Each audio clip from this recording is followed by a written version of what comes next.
Hey guys, this is another episode of Drawn to Obscurity with me, your host. Oh god, it's fucking hot. It's over 100 degrees. Fuck you, Arizona. Can't do the code. Cannot do the code this time. No, sir. Can't do the code this time. Oh. Okay.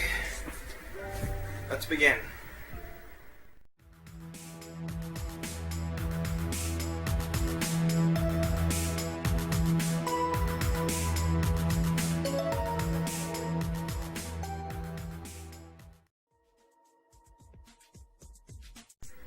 Hello, ladies and gentlemen, and welcome to another episode of Drawn to Obscurity, with your host, me, Jeeves.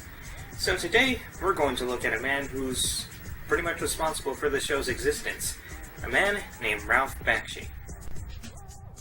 Bakshi's films are almost, if not all, cult classic animated films, with his most notable films being Fritz the Cat, Heavy Traffic, American Pop, and Coonskin, aka 60% of my list of possible films to review. A lot of his films include a heavy dose of political, social commentary, but I'm not in the mood for such grown-up things today. No, today, I want awesome sword fights, fantastic scenery, and an epic quest. Where do we find such a movie in the Ralph Bakshi library? Look no further than Fire and Ice. Fire and Ice was released in 1983 and was a collaboration between Ralph Bakshi and sci-fi fantasy artist Frank Frazetta. Seeing as how fantasy films had begun to increase in popularity with movies like Conan the Barbarian and The Beastmaster, it seemed about right that this movie would gain some interest. And because Bakshi's prior films, 1977's Wizards and 1981's American Pop, had been successful, he now had enough credibility to not only fund the movie, but to have 20th Century Fox distribute it as well. Alright, so it was pretty much smooth sailing getting the movie to be made, but how was the final product? Well, let's find out. This is Fire and Ice. So, the movie starts off with the most exciting sequence you've ever seen. A bunch of simple text. That goes on for 2.5 minutes. With music that bounces between monotonous and maybe kind of cool. Boy, if this doesn't get you pumped for an epic fantasy tale. Oh, more text. Hey, at least it's fancier this time. We get a narration telling us of the evil Queen Juliana and her son Necron, who she's trained in the black arts. The two of them have managed to keep a firm grip on the ice region and rule from Ice Peak. Not the cleverest of names. But they aren't satisfied with just ruling the ice region, so they set out to conquer more of this world. After that slideshow of exposition is through, we're thrust right into the middle of Queen Juliana's invasion, as we see glaciers of ice moving closer and closer to a nearby, unnamed village. We're also quickly introduced to our hero of the movie, Larn, who's looking awfully He-Man-ish. The men of the village are getting ready to defend their home when suddenly Necron attacks, with what I can only say is the most powerful ICEGASM I've ever seen.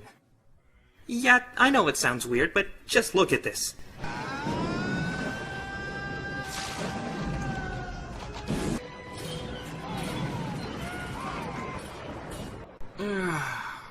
Well, that was good for me. How was it for you? Oh, right. You're all dead. Well, I got mine.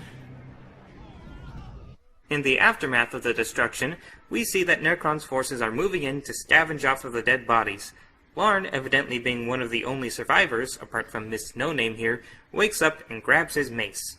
He quickly kills one of the ogre things, and the others quickly take notice.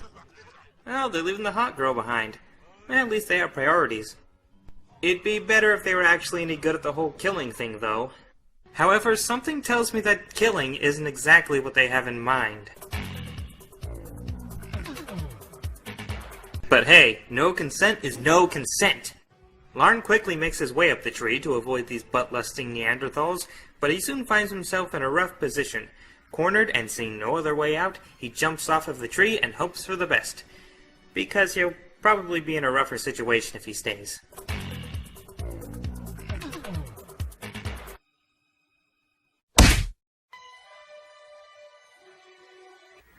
No, that'd be the most possible outcome. After hitting a bunch of vines, surviving a fall to the earth, and not breaking even a few bones in his body, Larn now finds himself deep in the jungle. The movie then brings us to Fire Keep. Again, very clever guys. And we're introduced to King Gerald and his daughter, Princess Tigra, who I think should talk to her father about the clothes she's receiving. All you need to know about this girl is that she's hot and a princess. And given the era of fantasy, you can guess what's going to happen to her. There's also something about her wanting to be a strong, independent woman, but that never really goes anywhere. Your duty is to learn. You mean my duty is to stay shut up, while all the men do the fighting and share all the glory? Well, we think that stinks. Don't we, Shaitan?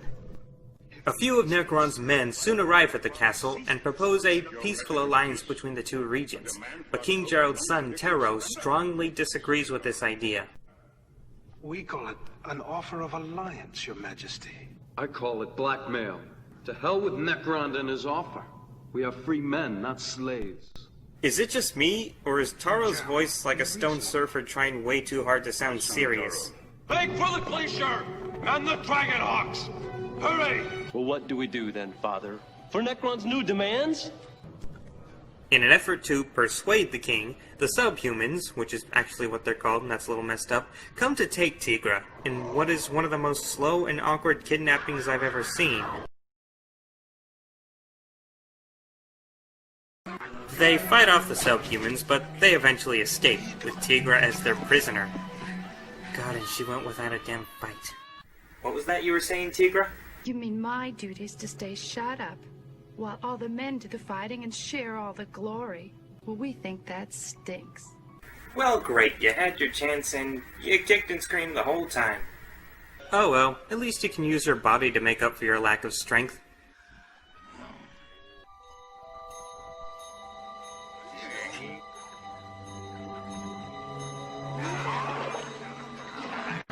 The Booty Patrol eventually searches around for her, and they walk by a bunch of hollow logs, one of which Tigra happens to be hiding inside.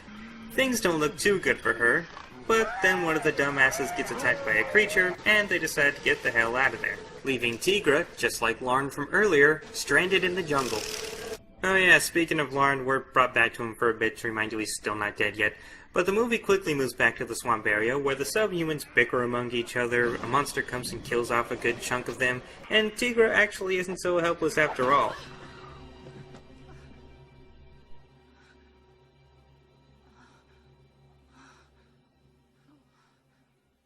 Yes, Tigra, that's what having to fight for your life is like. Learning those elements doesn't seem too bad now, does it? The subhumans are contacted by Queen Juliana via Magic Collect Call, and she doesn't seem terribly happy about their failure. I mean, that's embarrassing for her as a leader, and them as underlings. Well, on second thought, they did get a little show, but something tells me it wasn't quite worth it for this guy. Ah, hell, yes it was. Tigra eventually comes upon an old abandoned temple of some sort, and decides to crash there for a while. We then come back to Larn, who happens to be walking in one of the coolest backgrounds of the entire movie, and everything seems mostly quiet. But, sure enough, he encounters some trouble when wolves come out, hungry and ready to attack. Don't worry, Larn. You can take them. Come on, give me your manliest roar.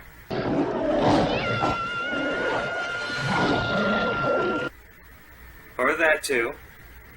That works.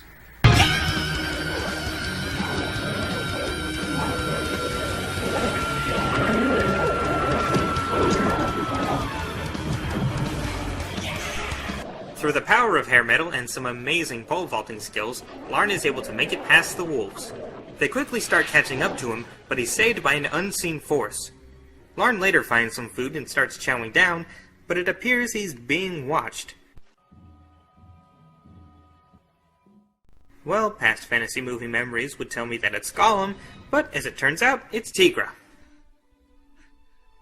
What do you want?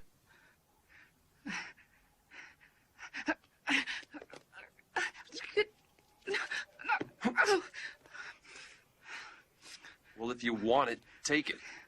I am not a thief. Bitch! What the hell was that back there then? And anyway, he said take it. Well, I guess it's time to run away on what little energy you have, which was probably the reason why you borrowed that piece of meat in the first place.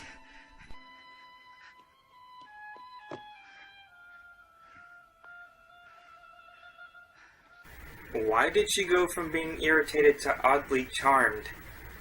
What the hell is in that meat, Lauren?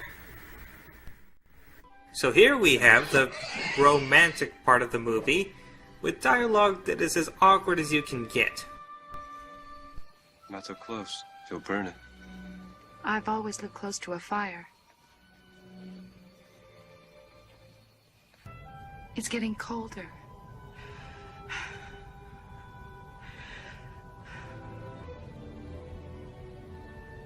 Cold comes from Necron.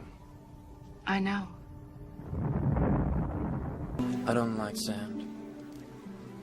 It's coarse and rough and irritating, and it gets everywhere. After a night of falling madly in love over their intimate and thought-provoking exchanges, Tigra sets off in the morning on her journey back home. And she's oddly chipper concerning the odds. And, you know, all that's happened thus far. I'm going south too. Yeah? But you can come along if you behave yourself. I know I've almost died several times in this wilderness these past couple of days, but gosh darn it, last night was so fun. Nothing could possibly go wrong. Oh, look! Something's about to go wrong! Swim up! Swim up! Come on, Lauren, you can do this! Where's Tigra? Surely she'll try to help you. What? No! Come on, woman, you're leaving this man to die! Well, Lauren is actually able to help himself and stabs the creature, who, in return, turns him into a rag doll. Back where they were, dumbass McUseless is mourning Lauren's death when the subhumans finally find and capture her, practically bringing us back where we were almost 20 minutes ago.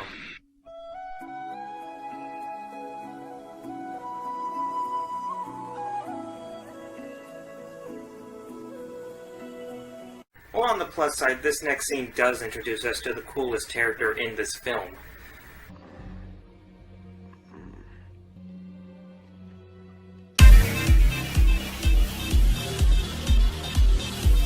Ladies and gentlemen, Darkwolf.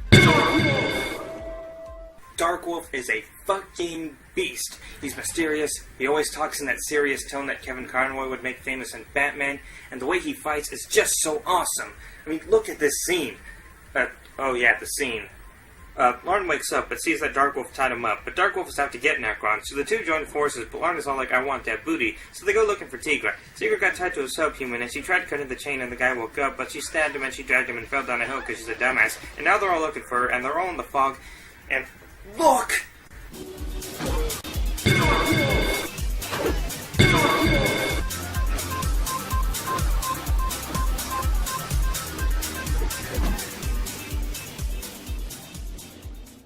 Ladies and gentlemen, Darkwolf. Right?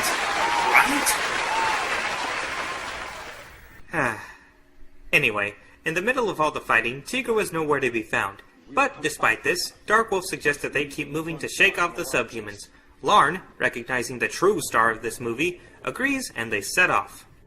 Somewhere far off, we see that Tigra's still struggling to get her subhuman off of her, when out of nowhere, this gentle, maybe, giant with a fabulous mane comes along and breaks the chain no problem. In response, Tigra, of course, cowers in fear and lets him do whatever he's going to do. You know, I could go on a short rant about how she could have just ran away right as he snapped the chain and lost him in the trees, but what's even the point now?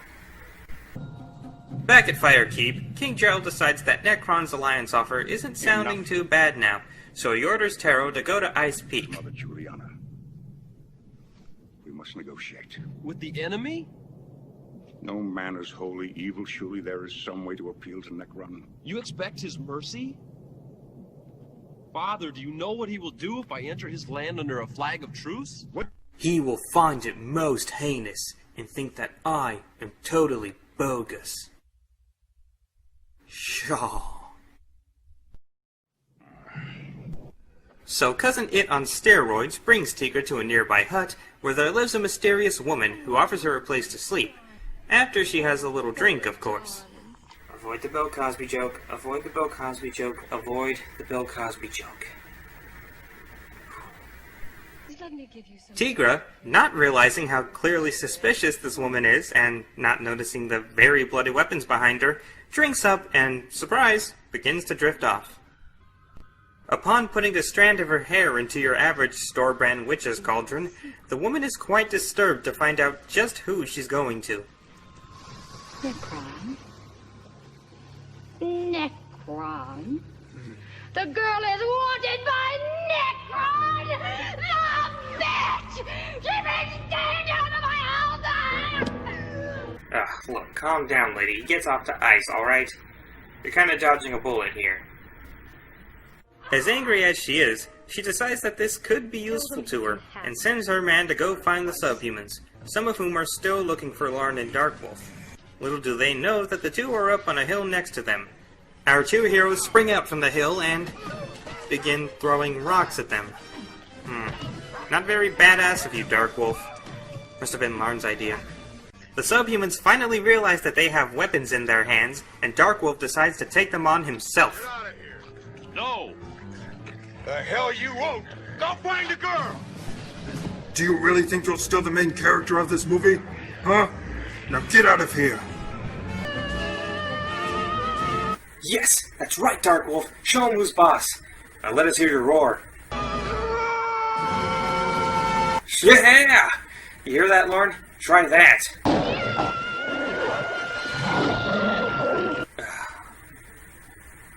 Keep trying. Keep trying.